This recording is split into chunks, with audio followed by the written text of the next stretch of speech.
Hey, BSHL fans, and welcome to the unofficial BSHL Senior Hockey League podcast. Tonight, the boys are going to break down the Miramichi Northmen versus the Amherst Ducks series. If you want to catch their games, their first game is Friday, 8:30 at the Civic Center in Miramichi, and Sunday at 5 p.m. in Amherst. Now, here's your hosts, the Coreys.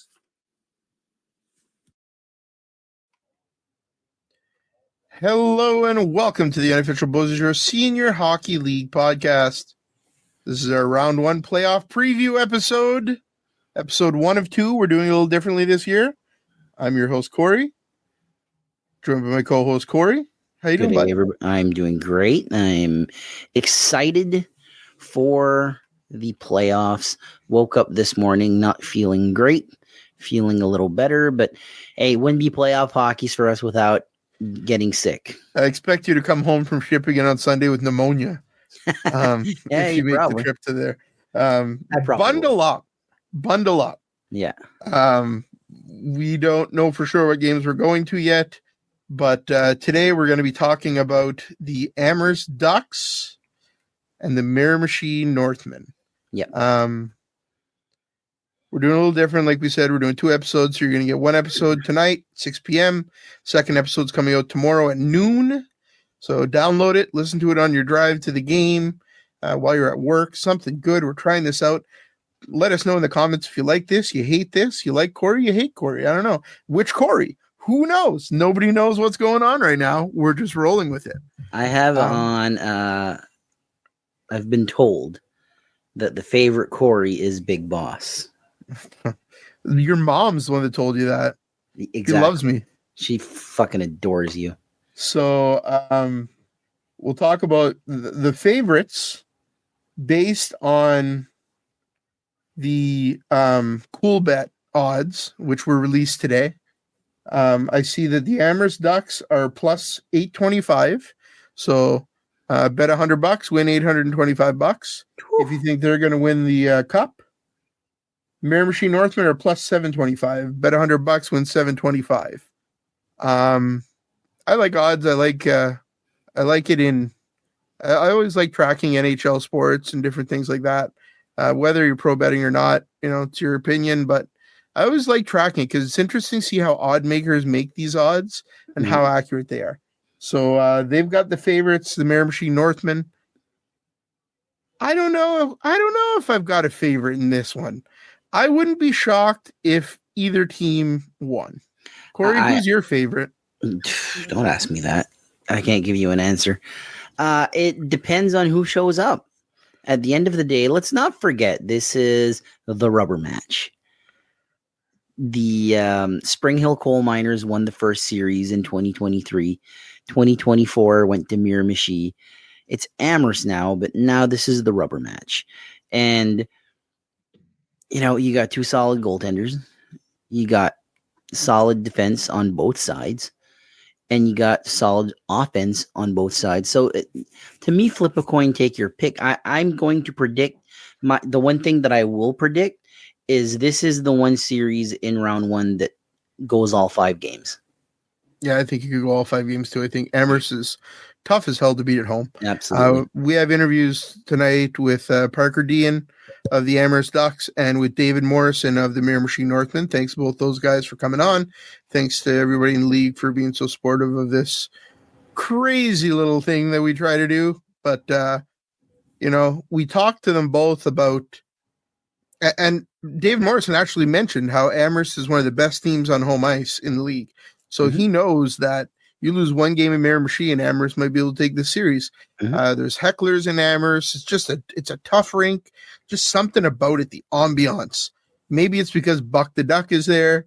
Maybe it's because of Colin Spicer. We have no idea what it is about Amherst. Something makes it really tough for the visiting teams. And if Amherst can steal 1 in Miramichi, they could run away with this. Easily. I think Miramichi could win 3 in a row and be done. Who the hell knows what could happen in this series? I'd be really shocked if that happened, though. I think the Ducks have been kind of trending towards being not necessarily the team we saw early in the year. But then the Miramichi Northmen are healthy. They're all back. Some of the best defensemen in the league. against a really good young team that I think is really hungry. So Yeah. I don't know. Are we doing predictions for the playoffs? What are we doing? Last year we didn't do predictions for the playoffs. We didn't do them because we're pussies. Yes, so I'd say we're no longer pussies and we're going to do them. I think I'm still a pussy. I don't know if I want to do them. Or you're doing them. I stamped. We're doing them. All right, fine. I'm going to go up to you. Do you want to do the series or just game by game? The series. Series? Oh, geez, I wasn't prepared for this now. Maybe I am a pussy. All right, you're a pussy. You want to make the prediction after tomorrow's episode? Like, I don't even know how we want to do this. I haven't thought about it. Because I'm a pussy. See, the thing is, I want to do a prediction, but I'm calling it finishes in 5. I'm just not sure. That's going to be our prediction. Let's call the prediction how many games we think it goes. 5. I think it goes 5. 5 games. I think this is the one that could go 5. Yeah.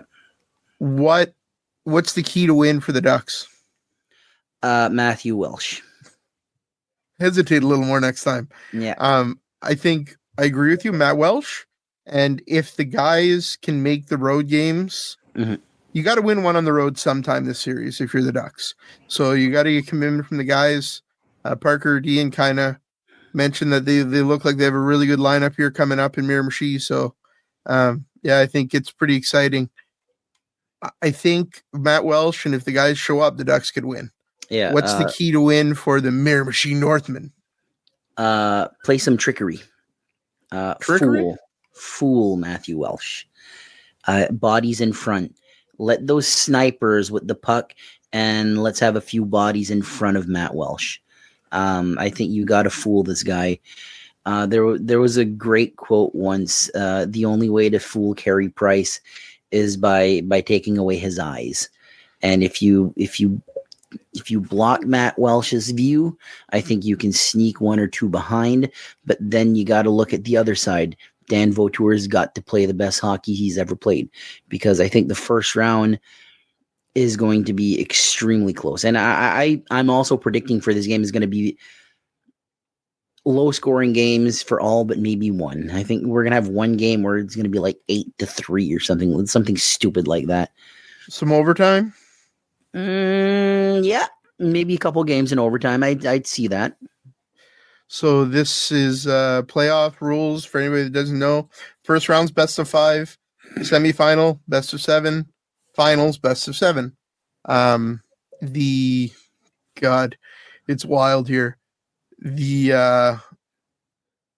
overtime rule is 5-on-5, 10 minutes, and then they resurface, and then it's 20 minutes from then on.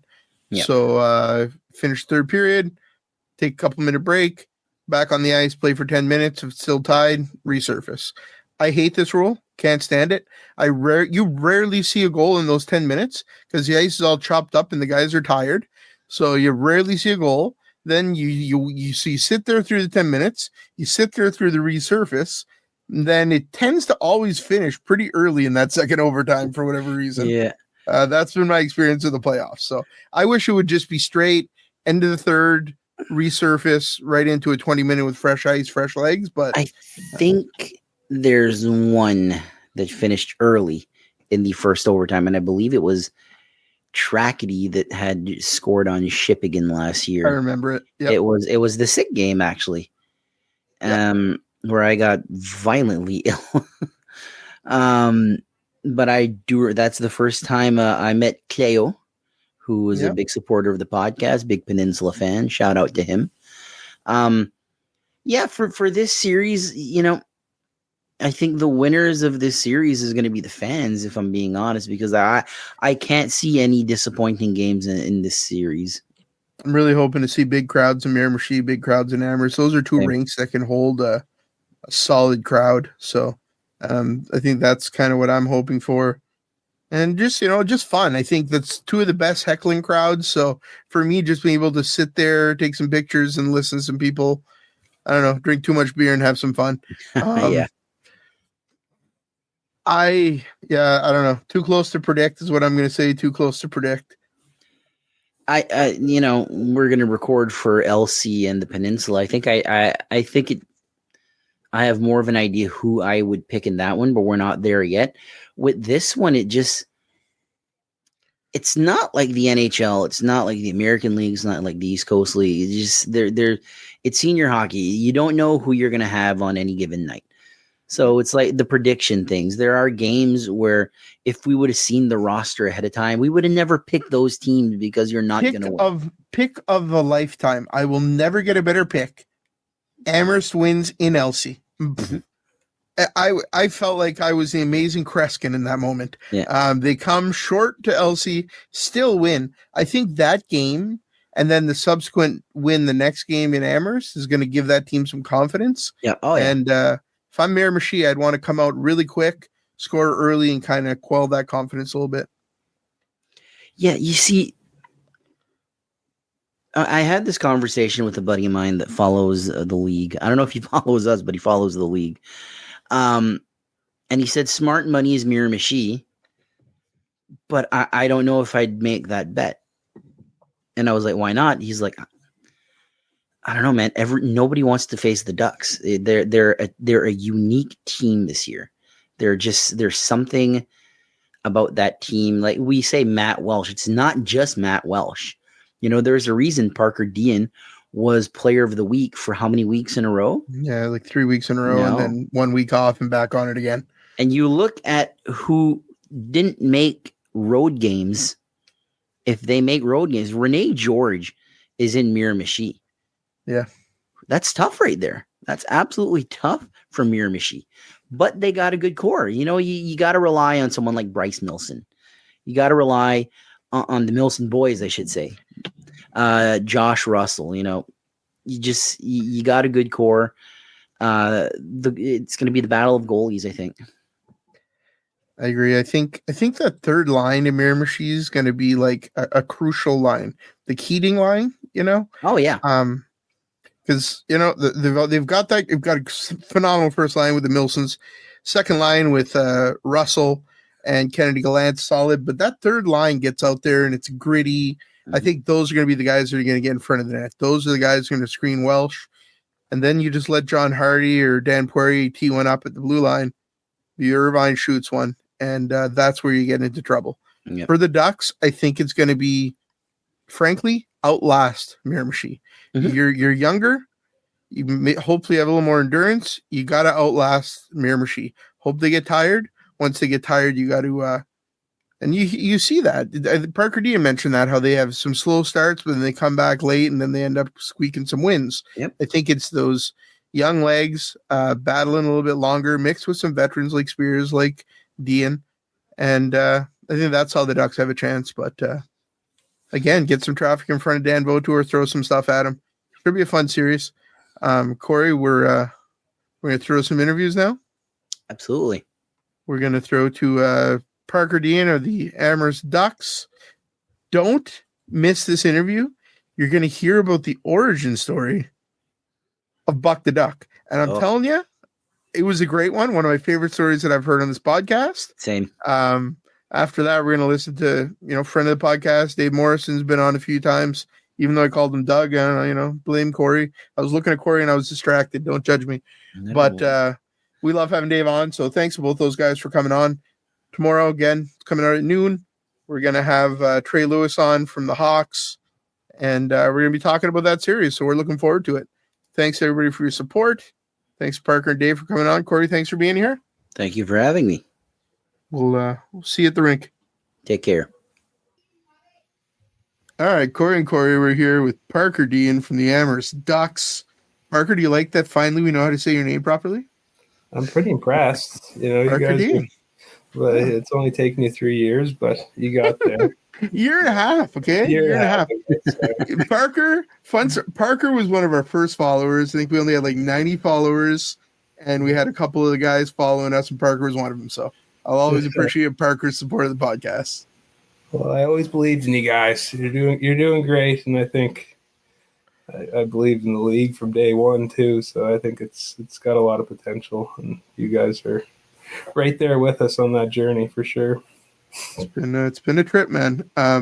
Ducks moved to Amherst, man. It was a big move. The crowds have been good.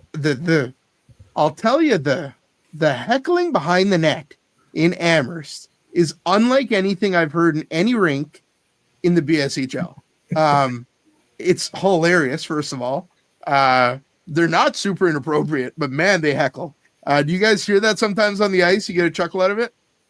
I do, to be honest. I try to pretend like I don't hear it, but it's pretty hard not to. Like, you've been in the rink. It's a cool rink, and especially in the back section, they're almost like right on the ice. They're on top of you.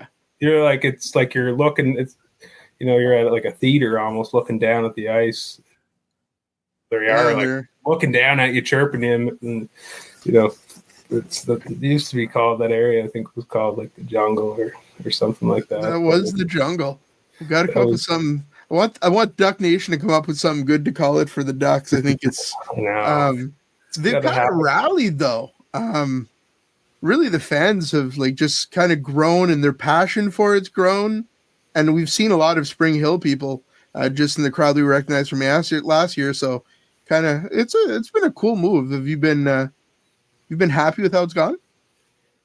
Yeah, I think definitely overall it's been stressful at times. We've had a couple, you know, with the game getting canceled at Christmas. That was one that we thought we were going to really pull a lot of people out for. Just kind of, it was in that dead week, but overall, I think, you know, it sucks, like we discussed, to make the move, but we felt like for longevity and you know, for player experience, and then also other teams visiting, we thought Amherst would be a great spot. And you know, we're a new team, so we're so unknown to a lot of people in the community, and we have a lot of local guys, which helps bring some fans out. And then I think people are starting to kind of come out and find their new favorite player and stuff like that. And Matt Welsh is everyone's new favorite player.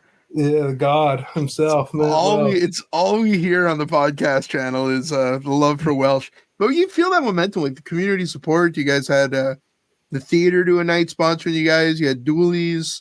Like, you're starting to kind of, I don't know. As a fan, I'm seeing it, and I'm like, that's not every team gets that. So that's kind of I don't know, unique. So hats off to you guys. Yeah, that part of it's been awesome, and I think our goal as a group from day one was pretty much to make this team like the community team. Like, we really wanted to make it a team that's bigger than just hockey, that it's an actual experience, and that the community can be involved, and you know, feel like it's Amherst team, not just you know, off on its own as the Amherst Ducks. So I think it's definitely been taken well, and I think even moving forward, we'll be able to build off that momentum and get even more people involved and try to help out in the community and do all that kind of stuff, because I think it's really important, I think, for just, you know, to be involved and help other people more than anything. So even the seventh skater, you guys are the only team that does like the warm up with the seventh skater, and I think that's pretty cool. That's unique. Yeah, it kind of happened organically. I don't really know. It wasn't something that was necessarily planned, and that's where a lot of good ideas come from. It's just organically, but I think it was the first game. The kid just came out in the warm up and he was skating around. It's like, how do you kick it? Like, you can't really tell me. And then it's, you know, I think we had one game where we had the little goalie. I know the pitchers were going around with Stellar. That. He was pretty brazen. He was all around the net and in behind the net. We were a little bit worried about him getting hit with the puck. So we're going to have to change it up a little bit. We'll let them come out, but we're going to have to try to just keep them away from the net. It's just the shots are a little too heavy. Yeah, skating around with their heads down, just firing shots and not seeing a little 7-year-old skating around. But it's been awesome. Like, they're so excited. Like, it does kind of give a little bit of energy to the team, I find, like having the seventh player, because you just see, you know, a young kid that's so excited to be there and kind of looking up to you and giving you fist pumps and stuff. It's a lot of fun. Pretty cool. I know Corey's loving Buck the Duck. Buck the Duck. Yeah. We were like, there needs to be a mascot award. Now that we've got 3 mascots in the league, who came up with Buck the Duck? Where did it come from? Is it something you guys planned this summer, or? No. I wish I could, say I'm the big mastermind or somebody else was behind this, but honestly, it's just I don't want to reveal the Buck the Duck who Oh plays no, don't or anything don't like no that. no. But it was somebody who volunteered with the team initially, and it's kind of a funny story, but it's he was working I don't even want to say. He was working for the team, and then he messaged us before a game and said that he wasn't going to be able to make it to the game. And then all of a sudden, Buck the Duck rolls in. We're like, who the heck is that? And anyway, the guy, then it comes back to community support that we have been getting. It's somebody basically took it on their own initiative to go get the Buck the Duck costume and put it together, and then showed up, and now we have a mascot, which is awesome. We're definitely going to make sure we kind of expand on the Buck the Duck outfit for sure. We're going to get him a jersey awesome. and that stuff. I love it, man. Isn't that hilarious though? Like, it's not something we planned. It's just he came out, and we're just like, oh my god, this is incredible. Like, and he came up with the name, and Perfect. It's pretty funny. All right, well, Buck, if you're listening to this, I'll tell you the podcast is a fan, and we love what you're doing. It's great. Oh, he's hilarious. He's a natural out there. Like it's like he's been waiting his whole life to do this, and I'm happy that it's happening with the Ducks. That's awesome, man. So the Mirror Machine Northmen for the third year in a row, Parker.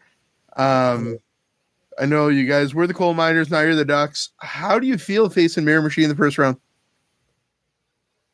I would say I feel optimistic. Obviously, you never really know in a playoff series, and the league is so tight. It's kind of I'd say it's going to be a lot of who shows up that night and who has a little bit of extra luck. But I think since Christmas we've been, maybe even a little before Christmas, we've been trending in the right direction and kind of figuring out who's going to play where and who's going to play with who and all that kind of stuff. And we really haven't played Miramichi. I'm trying to remember. It's been a while since we played them. So we played them a lot at the start of the season. So we haven't really got to see them in the last little bit. But, I think we got a pretty deep team and an incredible goaltender that could win the series on his own potentially. So I feel optimistic, but again, it's you got to get a lot of luck, and Miramichi is a very gritty team with their own depth as well. So it's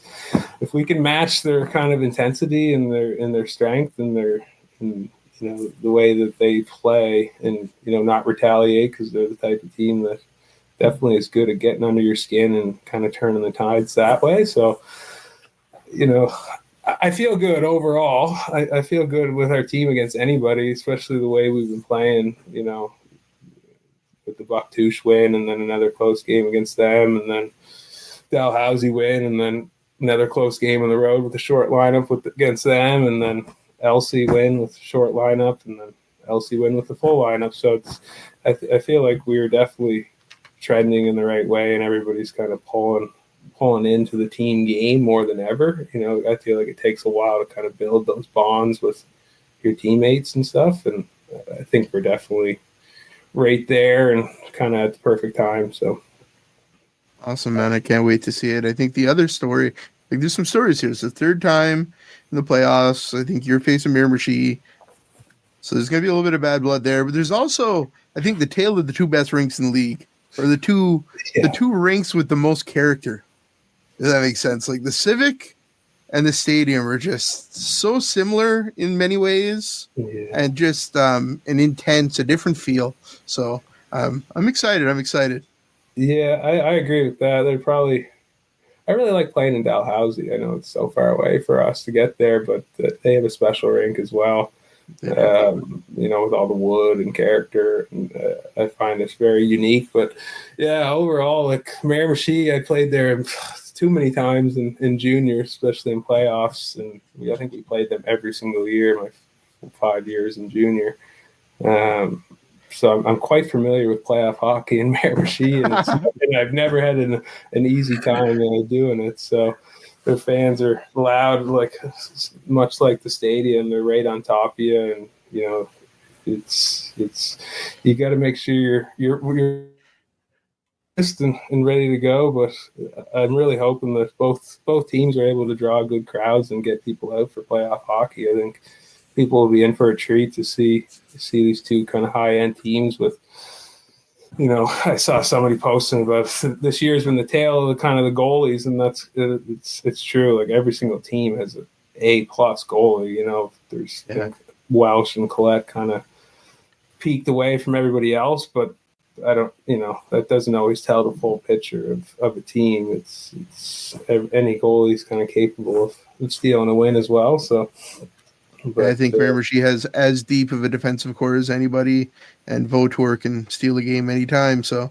should make for very interesting first series.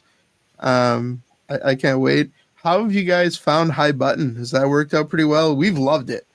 They're phenomenal, man. I love it. Like, I think it's awesome. I honestly, I really enjoy watching the games the next day too. Like I have the vault pass or whatever. So I pretty much after every game, I like going back and watching it and just seeing kind of what we're doing and what the other teams are doing. Like that's kind of my hockey nerd in me. And then also for me, I have two sisters and nieces and nephews that live in Calgary. And then, if my dad can't make the game, like they're able to follow along, and it's an actual nice stream with good color commentary. And Daryl's been awesome,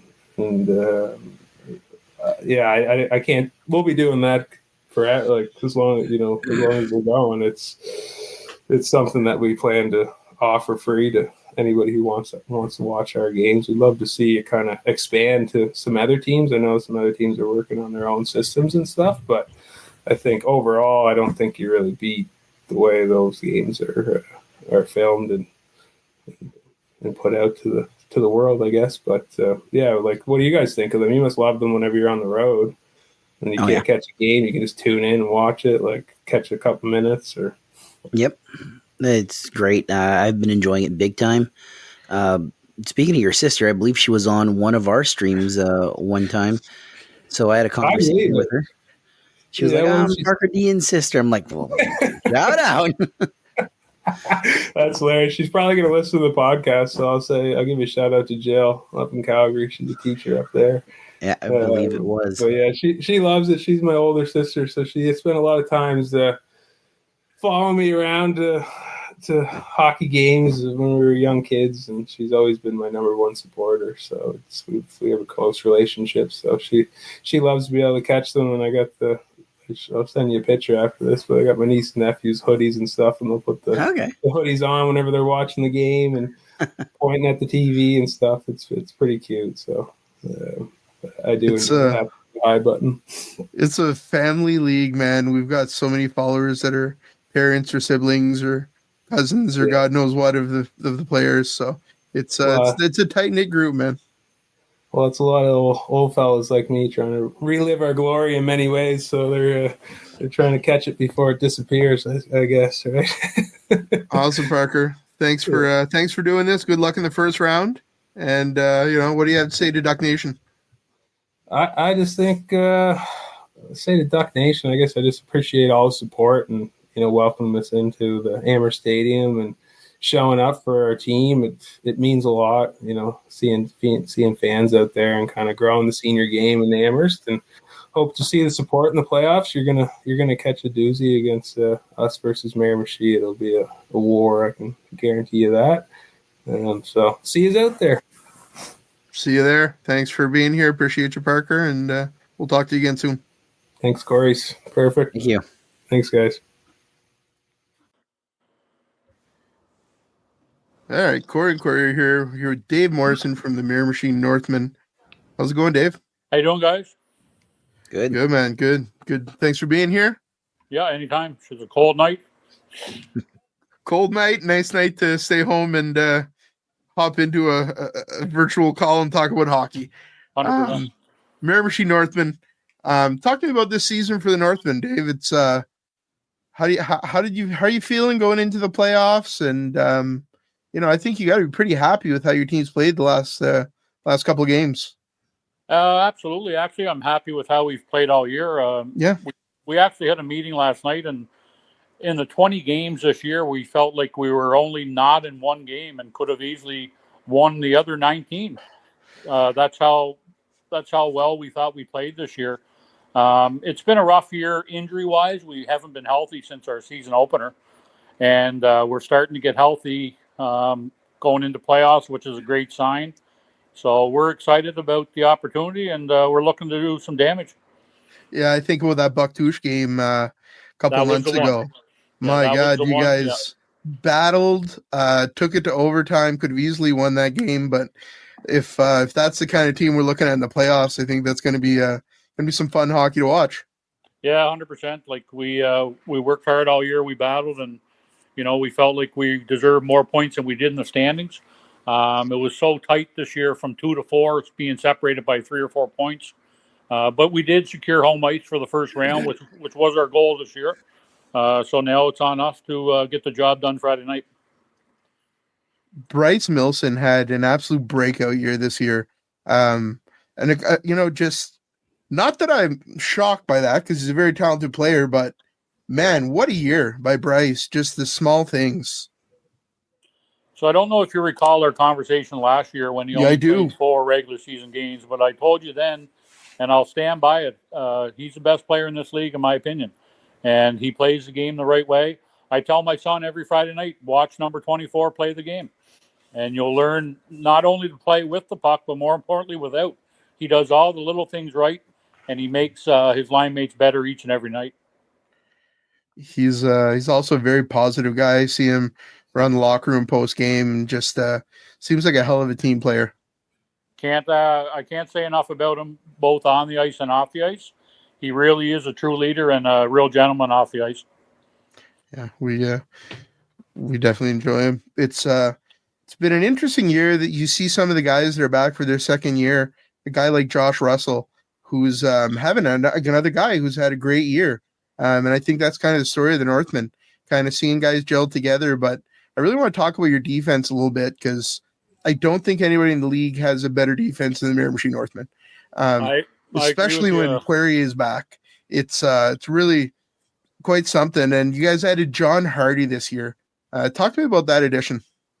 So this summer, it's no secret, we wanted to add to our top 4. So we added Will Irvine from the Summerside Capitals. Yep. Had a chance to watch him last year in the Junior A series against Miramichi for 6 games. And the day after they got beat out, I gave him a call, and I actually went to visit him on the island, and he was the guy I targeted, and we couldn't be more happier with his game. Obviously, we knew he was an elite offensive guy, but watching him this year, game in, game out, the way he battles and his just relentless effort on a puck and his defensive ability really impressed me, and he's been a great addition to our top 4. He's playing with Alex Bernier, who's, I don't have to mention to you how good Alex has been. And one guy that doesn't get the recognition he deserves is Nolan Alward. Nolan's so steady. He rarely makes a mistake, and he's a true top 4D back there, which brings me to your question on John Hardy. I didn't know John well. Obviously, I knew playing against him for a couple of years, but I didn't know him as a person. I can't say enough about John, what he's brought to us. He's a real leader. He's probably the most intense player I've ever coached. And I'm going to tell you something. If the boys aren't going and they're not competing, he will let them know. Then you guys get Poirier back for the last couple of games. He had a shoulder injury, but he looked fantastic on Friday night. You wouldn't have known the guy missed a beat. So Poirier is a huge part of our team. He's a true stay-at-home D that plays the game the right way. He rarely makes mistakes. He gets the puck out of our zones. He blocks shots. So having him back and getting some reps in last weekend with a home-and-home against Tracadie really solidifies our D. And we're so happy to have him back for playoffs. Absolutely. One other thing I noticed this year is you guys are really leaning into the community piece. We're seeing a lot more, the 7th player, tons of players getting pictures with guys, with kids, jersey, hoodies. It's just, I just want to give you guys credit for that because Miramichi is a fantastic city. And it's nice to see these kids looking up to guys that are playing senior hockey. And I don't know. Kudos to the Northmen for that. I think it's to be commended.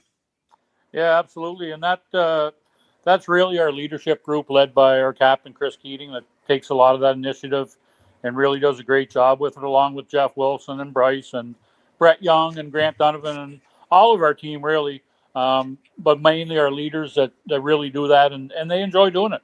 And our volunteer group does a great job of setting that up. I honestly have nothing to do with it. As you know, there's so much going on before games. So the volunteer group and our leadership group really take charge of that, and they do a great job of it. So let's start talking about the Amherst Ducks in the first round. How you feeling going into this series? We know Amherst is not a team to be taken lightly. They've got, fantastic goaltender, a lot of young guys, but they're a hungry team. How you feeling going in? Oh, absolutely. Like, this is going to be a battle. We know that. It should be a long series. It's probably going to be a low scoring series, like you mentioned. They have Matty Welch back there with the cage on, and he's, if not the best in the league, right up there. So it's no secret we're going to need he's going to stop what he can see. So we're going to need to get lots of traffic in front of him and make his life miserable in the crease at all times. That's no secret, And they're also led by their defenseman Parker Deegan, who's had a fantastic year. He really controls their blue line, and he runs their power play unit, and he seems to be getting better with age. So they're a formidable opponent. They have lots of great forwards, even though none of their forwards crack the top 20 in scoring.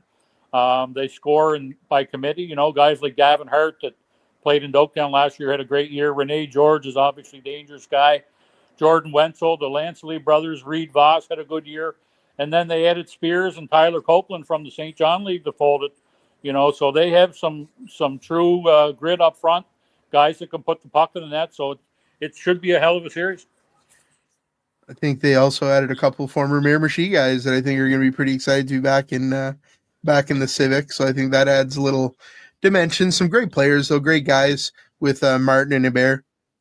Yeah, I'm really glad to see those two guys. It's a numbers game, as you know, and you're only allowed so many imports. With Poirier going down, we needed to add another D, and unfortunately, that left Hebert, off our roster. So I was glad Amherst picked them up. And obviously, with Jeremiah, he had a great year with us last year. As you can see, our D, there was just no room for everyone. So the easiest thing was to let Jeremiah back to his hometown to play with Amherst, and he's played well since he's gone there. So I wish them both the best, just not Friday night. Not Friday night, not this round. I think that's, something to be said about this rivalry between the Ducks / Spring Hill and Miramichi. It's always been pretty intense. 3 years in a row, you guys are facing them. I think there's lots of stories. The one that I like to talk about is story of the two best rinks in the league, in my opinion, or at least the two rinks with the most character. The Civic and the Stadium are beautiful spots to check out a hockey game. So if you're listening to this and you're from Amherst, I highly encourage you to go to Miramichi. And Miramichi fans, we can't wait to see you in Amherst because I know some of them will make the trip because Northmen fans are pretty amazing. Yeah, that barn in Amherst is something. It's an electric atmosphere. I haven't been in it since back in must be 20 years ago before this season when my old buddy Todd Sobey played for the Amherst Ramblers. And the rink hasn't changed much. The same people are still at the games, and the fans let you know behind the bench, and you can pretty much hear every word. So it's a real good barn to play in, and you know what? It might be the toughest barn this year to win a hockey game in. They've ran an 8-2 record at home, and one of those losses was a forfeit. So they've really only lost one game in their barn. So it's going to be a tough place to play. That's why Friday night's so important to secure home ice advantage throughout this best of 5 series. Absolutely. Corey, I know for you, heading to Miramichi is your favorite rink, your favorite. What is it about the Northmen for you, Corey, that makes them such a formidable opponent? Well, I think it's a combination of almost everything. They're almost flawless in every position. They got their good forwards. They got a good D. And that goaltending. Dan Vautour has been pretty solid for the Northmen this year. Kind of where I thought you were going to go. Dan Vautour. Second year with the Northmen. He's really kind of, I don't know, he looks better this year than he did last year, Dave, would you say? Absolutely. You know what? Everyone's talking about Matt Welch in the series, but no one's talking about Dan Votor. And I'm not sure if you noticed, but he's been voted the top 3 goalie in the league this year, and that's not by accident. He's an excellent goaltender. He gives us a chance to win on many nights, if not all. And we expect a big performance this series to go head to head with Welch. And I know he's up for the challenge. I kind of set Corey up for that one. I know he's a big Votour guy. So thanks for doing this, Doug or Dave. God, you guys have too many D's on the bench in Miramichi. That's the problem with you guys. Get Menzies I've to been change called his worse name. than Doug, so we're good. Yeah, it's fine. Yeah. Thanks for doing this, Dave. I appreciate it. And we'll see you Friday night. All right, guys. Thanks for what you do. Enjoy the playoffs. Thank you. You too, man.